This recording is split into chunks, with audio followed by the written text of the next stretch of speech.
All right, I'm going to talk about some common mistakes that I see people make in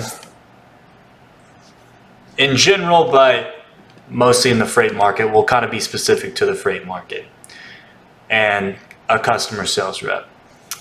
So the first thing is following up. You have to follow up with your clients. If they haven't spoken to you, they haven't heard from you, you're not going to be on the top of their mind.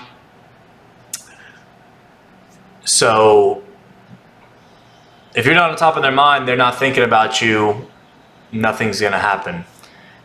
Their situation might have changed. They might be the person that they were dealing with, they might not be dealing with anymore because of thousands of reasons.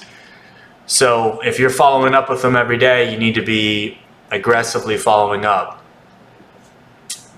Another thing I see people do is not asking for the business. So you need to be asking for the business, not just saying, hey, yeah, we're ready to ship with you. Say, do you have a shipment right now? These people, especially if they're a shipping manager, logistics coordinator, something like that, like they're shipping. They're doing something. The business is running. It's producing a product. The product is getting out somehow, right? If you're calling the right person, these companies are shipping. And that person's doing something. That's their job. So asking for the business is a really big difference maker. And then problem solving. So you need to be a problem solver, not a problem maker. So if they ask for a truck at 4 p.m. on a Tuesday, say, listen, does it really need to go today? That's going to cost you a lot more. Maybe we can do tomorrow. Is that an option for you?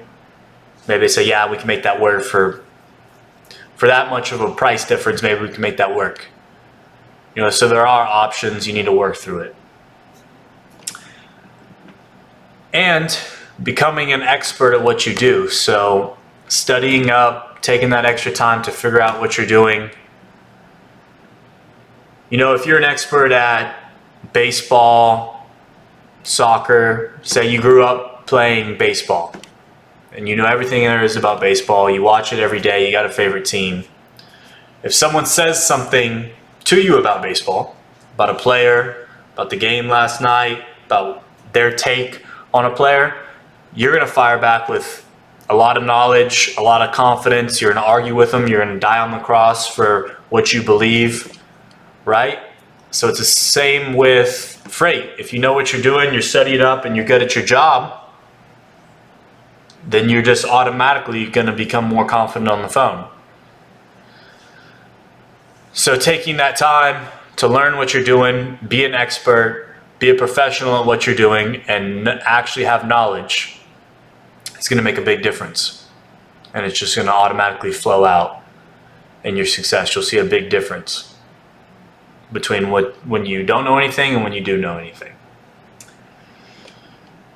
And I would also say action. So everything in life is sales. You're selling your points to people. You're trying to convince people to do things for you. But with sales, it's not something that jumps out at you. So if the fish isn't going to just jump on the boat. Clients aren't just going to call you. You got to put energy out there. So every day you got to take the initiative to go to the next level and just take action. And if you're taking action, you're essentially practicing and doing the game at the same time. So you'll get results and you'll be better at your job because you took all that action. You'll have that knowledge. That's why people like to hire people with experience, because they know what they're talking about. They have the experience. They tweaked it. The first time you ride a bike, you're not going to be any good. But the 10,000th time you ride a bike, you'll be doing tricks, popping wheelies. When you were a kid and you hopped on it, you weren't good. But then by the end of it, you could go down ramps, do whatever. So it's the same thing with cold calling, Same thing with moving freight, same thing with everything. You gotta dive in it, you gotta practice, you gotta take action. So yeah, if you do those things and look at it not as something, what do I need to do to be successful, but what do I need to do to not fail?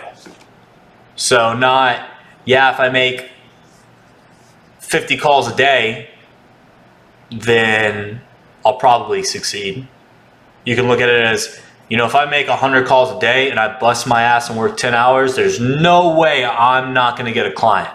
I put the pressure on them, I follow up with them, I take good notes, I'm organized. There's no way I'm going to fail. Then there's no way you're gonna fail. Write down, like, what would I need to do to not fail? And a pretty good start is doing all the things that I just mentioned. So keep taking action and you will be successful.